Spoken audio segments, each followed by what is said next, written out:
Welcome to the Catholic Sobriety Podcast, the go-to resource for women seeking to have a deeper understanding of the role alcohol plays in their lives.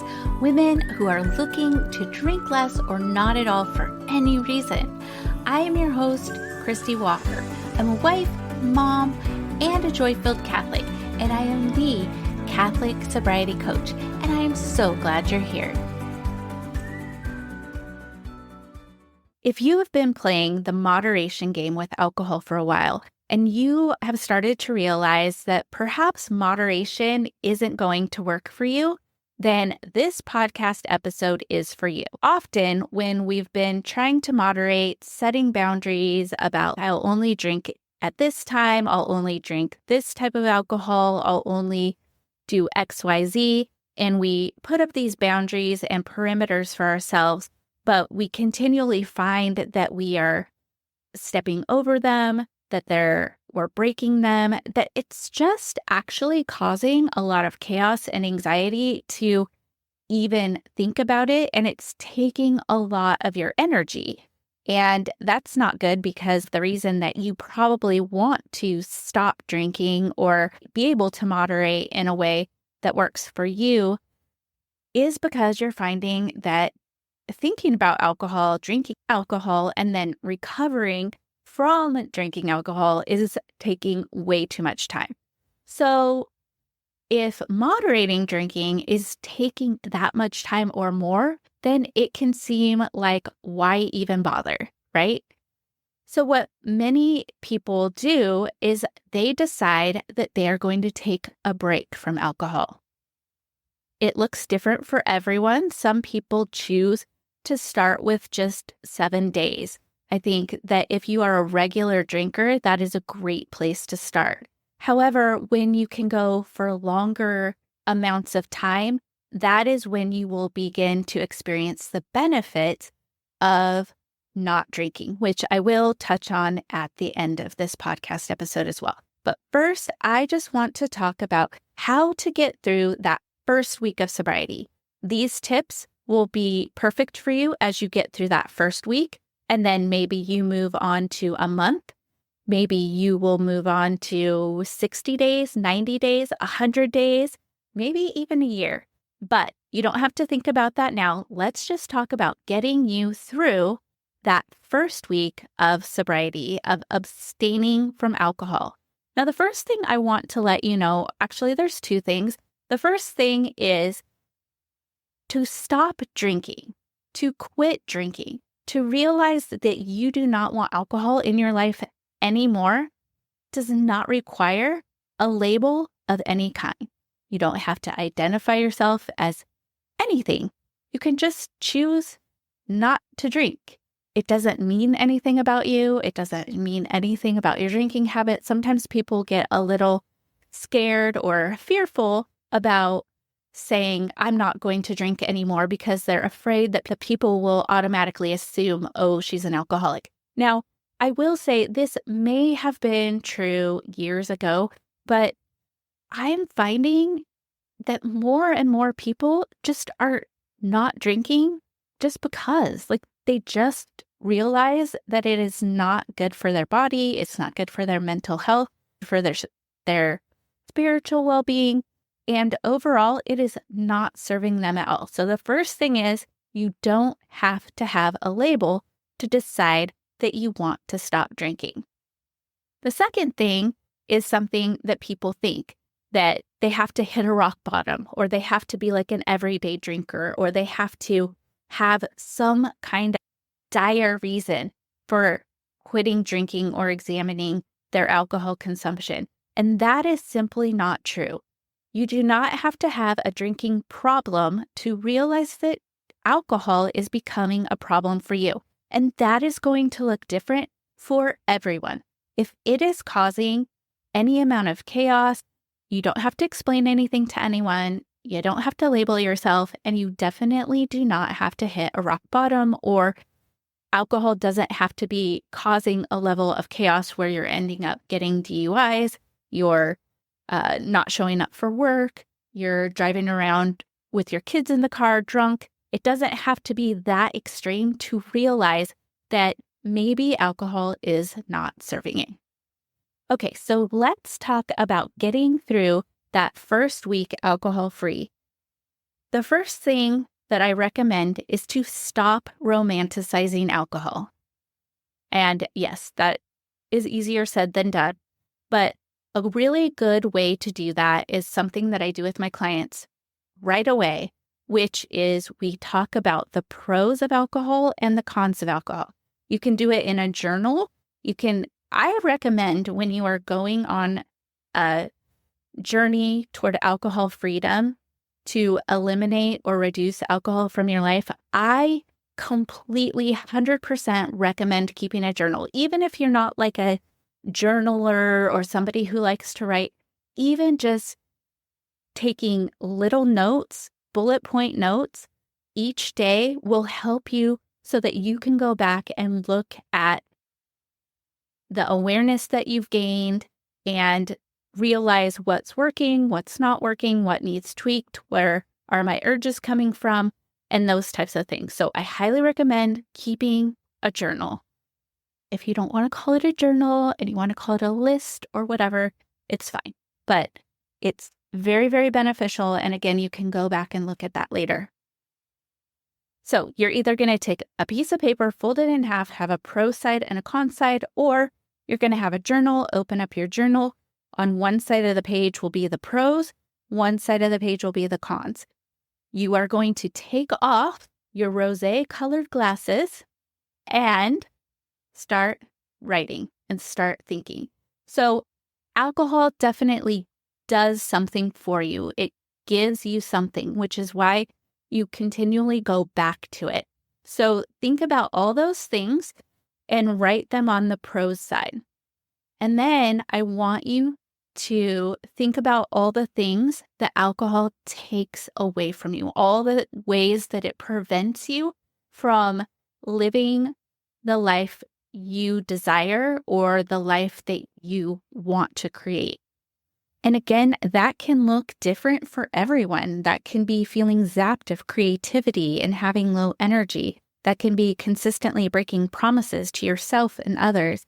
It can even be not remembering the entirety of an event or occasion because maybe you weren't like super quote unquote quote drunk, but maybe you were buzzed or intoxicated enough that your memories are hazy, fuzzy, foggy, and you don't quite remember anything because you just essentially were numbed out.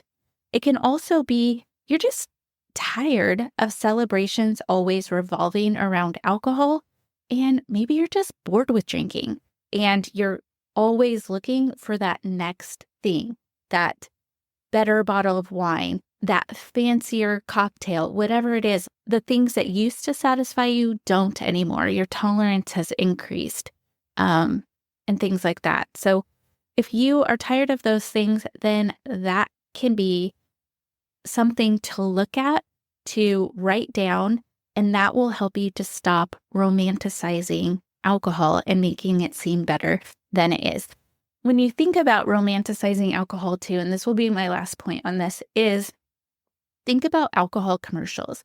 Think about how they're always showing like people all together, having fun, maybe relaxing, maybe on a beautiful vacation. They're always showing just the positive side of what we have come to believe as drinking alcohol. What those commercials don't show is poor decisions being made, feeling crummy the next day, having health conditions, waking up with anxiety, increased anxiety, or depression. It never shows that side of it. Of course, that would be ridiculous because then they wouldn't sell any alcohol. But we kind of got to see that with the tobacco industry, right? So we used to see all these glamorous people with cigarettes and you could smoke anywhere, and anyone that smoked was very, sophisticated. And then we started realizing what cigarette smoking was actually doing. And pretty soon we saw these commercials. Do you remember these commercials? With people with like a hole in their throat, talking and telling us how cigarette smoke caused them to have lung cancer, throat cancer, and they didn't have their voice anymore. They had to speak through like this hole in their throat. I mean, it was very hard to watch. So if alcohol commercials were honest, I don't think as many people would be drinking. But I digress because I was talking about romanticizing it. So if you think about romanticizing, it's not the truth. It's just kind of a mask, a facade of what we think it is. So reminding ourselves of what comes after is very important. Okay, now I'm just going to give you a quick list of tips that are going to help you go alcohol-free for your first week and beyond. The first is to stock up on alcohol-free drinks. And I would even suggest, if you can, to get rid of the alcohol that is in your home, or at least put it somewhere that is difficult to get to, or it would be, it's kind of out of sight, out of mind. A lot of people that quit drinking tend to like to get sparkling waters. You can, if you're interchanging that for alcohol, you can afford to get like the fancy sparkling waters, like the San Pellegrino or Izzy sodas or something. The sparkling waters, we tend to go with like the ones that are not as expensive. But if you're changing that out for alcohol, which if you're looking at the price between the fancy sparkling waters and the alcohol that you're consuming, I think you're probably going to still be saving money if you have that. And then I always think that it's fun to come up with mocktails or other fun drinks that don't involve alcohol. So just kind of playing around with that, having fun, seeing what types of alcohol-free drinks that you like. Go on Pinterest. If you go on Pinterest and look up mocktails or alcohol-free drinks, you will get tons of fun recipes. And I invite you this summer, especially because I'm recording this in the summer, or if you're listening to this during the holiday season, when you are entertaining, just start incorporating some of those fun mocktails. Maybe make a mocktail bar with lots of different types of garnishments and flavors to be added, and just have a fun time with it. The second thing is to completely change your routine. So if one of your routines is you leave work, you drive by the grocery store or wherever, like around here, you can get alcohol pretty much in any store, or the liquor store, and then you grab whatever alcohol you want for that day, and then you go home, I would recommend going a completely different way, like not going by that place where you usually stop. So just make that little tweak. It may take you a couple extra minutes to get home, but it will be worth it because you're avoiding that near occasion. Right now, alcohol feels like the only way that you can cope with the stress of motherhood, social pressures, and maybe even fit in with your group of friends. But you're starting to realize that it's leaving you feeling ashamed, disconnected, and maybe even out of control. Imagine if you could wake up each morning feeling at peace and proud of the choices that you're making, and free from the pressure to drink, whether that's at home or in social settings. And that, my friend, is where my 5-day Sacred Sobriety Kickstart comes in.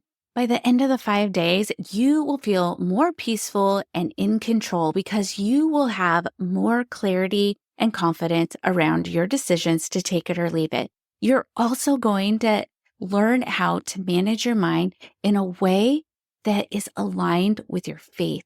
You will learn how to speak truth over yourself, and that will help you root out what's keeping you stuck.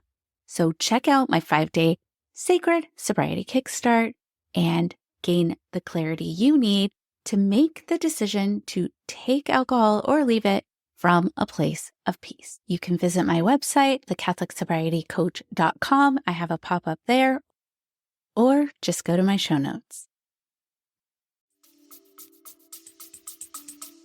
Sin, if you will. And then the other thing is think about the time of day when you usually drink. So if it's usually after you put your kids to bed, if it's while you're making dinner, then I think that the best idea is always to just kind of change that up as much as possible. So if you have the habit, and we do have these well-worn path habits, and it doesn't have to be that you drink alcohol every day. It can even just be a couple times a week. It can be once a week or a couple times a month, but we still have these habits. So think about those habit paths that you've created and then just kind of change that around. So if it's putting the kids to bed, you go into the kitchen, you grab a glass of wine, you go and sit down in front of the TV or out back on your patio or whatever it is, then I would encourage you to think of something else. Maybe have a pretty glass with some sparkling water, some lime, something in it, like a cute little treat, mocktail type treat ready for you, or ask your spouse to put it together for you while you're putting the kids to bed, or maybe ask your spouse to put the kids to bed while you make this fun new mocktail for the both of you to enjoy out on the back patio or wherever you are.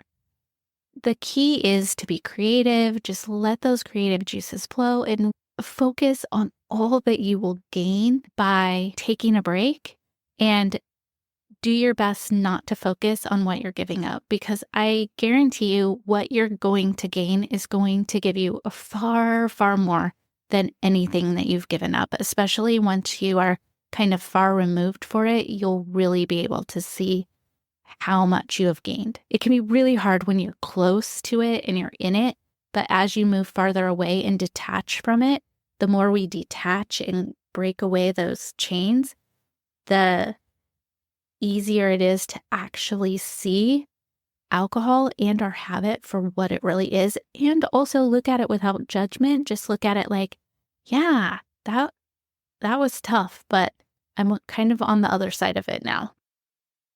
The other thing is to just say no to events that you don't want to go to. So a lot of people will tell me that the reason that they drink is really for connection and to fit in, and also to relieve their social anxiety. So if you're feeling a lot of social anxiety about an event, especially in your first week or 30 days, and if you can say no to that event, do it, because you'll have more peace in that than if you make yourself do something and then you're miserable trying to get through it.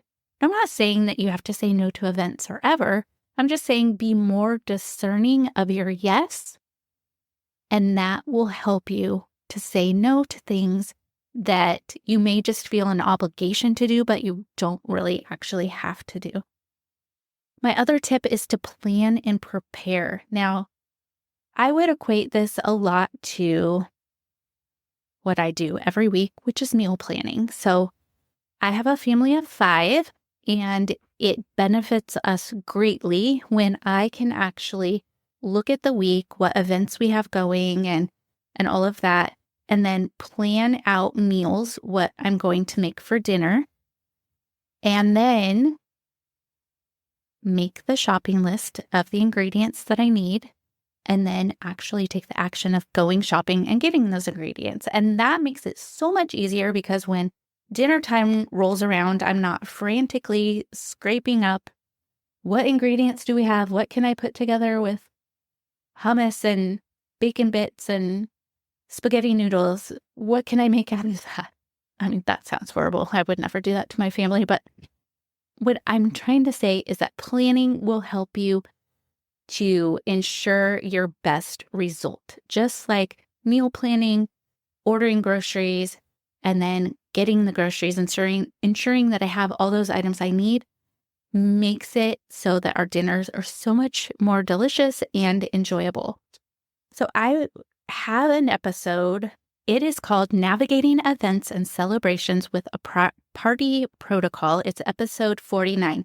And in that episode, I kind of break down how to have a protocol for an event And then that will help you go into the event prepared so that you're not instantly reacting or drinking just because you're kind of thrown off or you didn't have a plan. So that's a great episode for you to look at.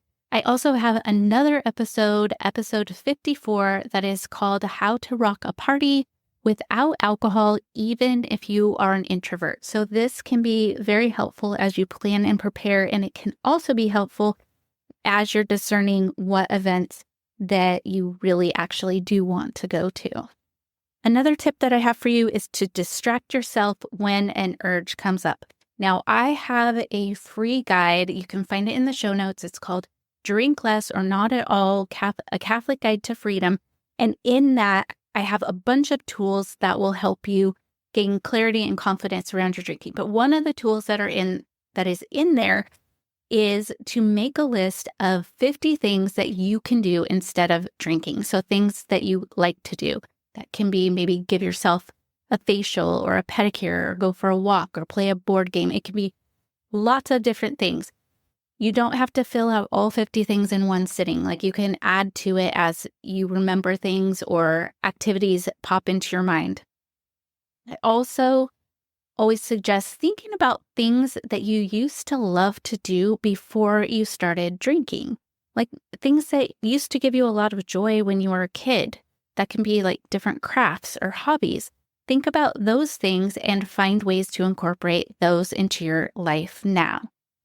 But there's no shame in distracting yourself. If you have an urge, go to that list of things that you've written down and pick the one that sounds the best at that moment. Another thing that may or may not sound very fun to you is to actually educate yourself about alcohol and its effects on your body, mind, and just your overall well-being. Now, I have a lot of episodes on my podcast that relate to that, but a quick Google search will tell you a lot of things. If you are looking to really educate yourself on alcohol and its effects on the body, it is a toxic substance. I know people don't like to hear that. I know people don't like to think that.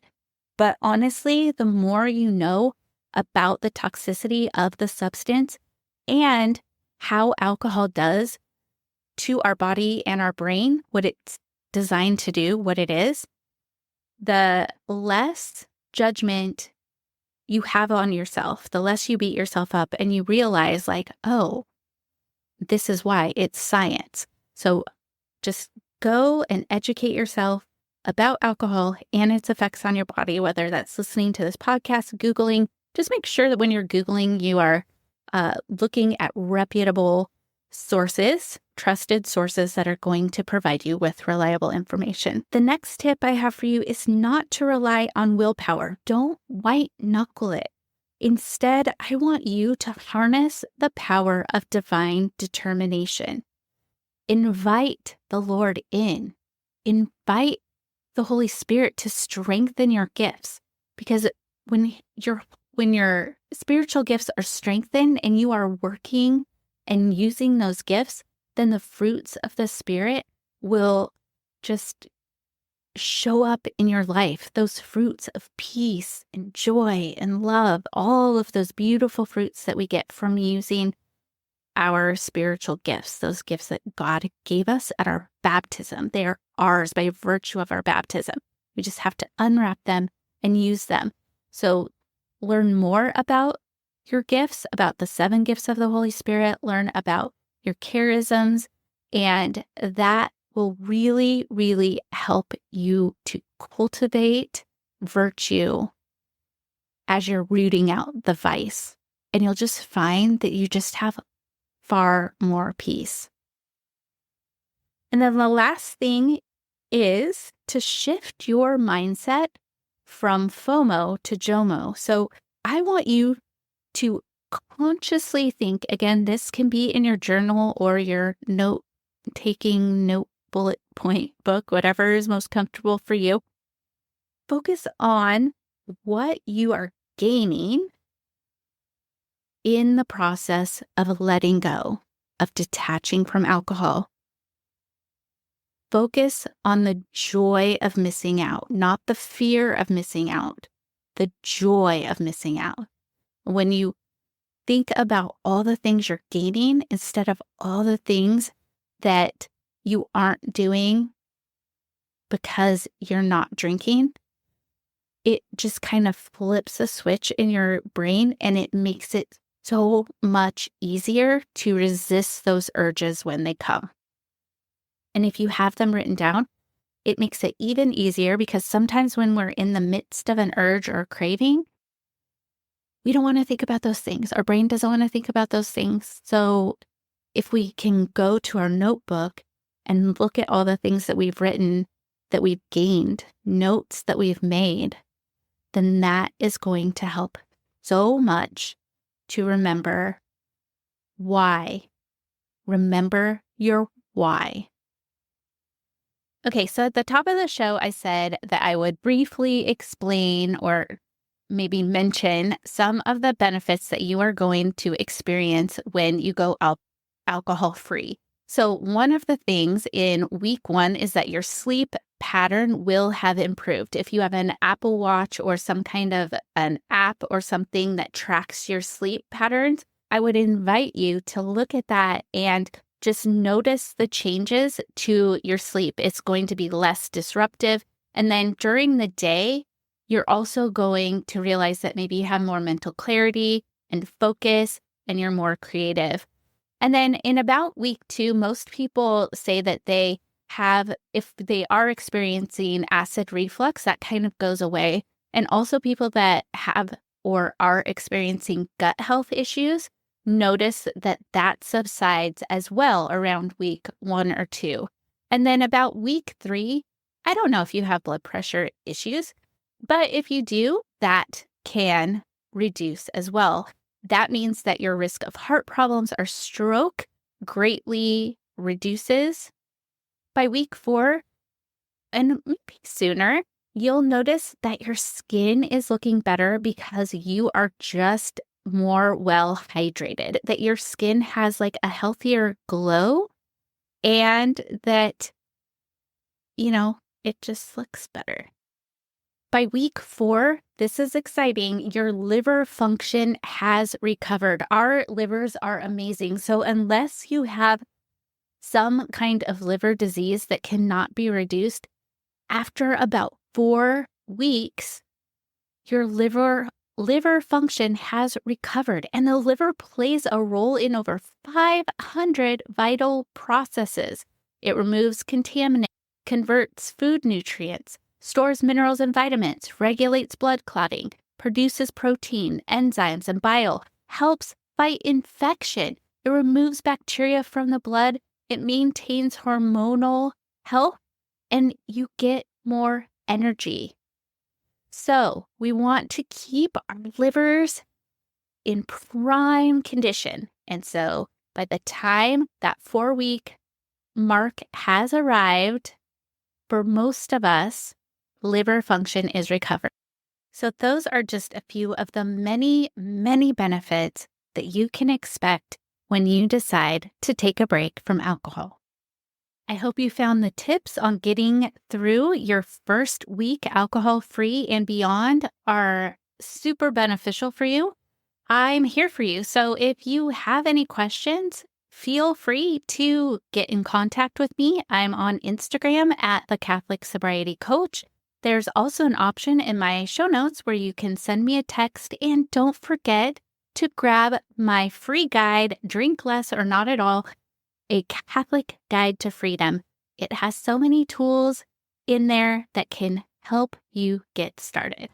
Well, that does it for this episode of the Catholic Sobriety Podcast. I hope you enjoyed this episode, and I would invite you to share it with a friend who might also get value from it as well. And make sure you subscribe so you don't miss a thing.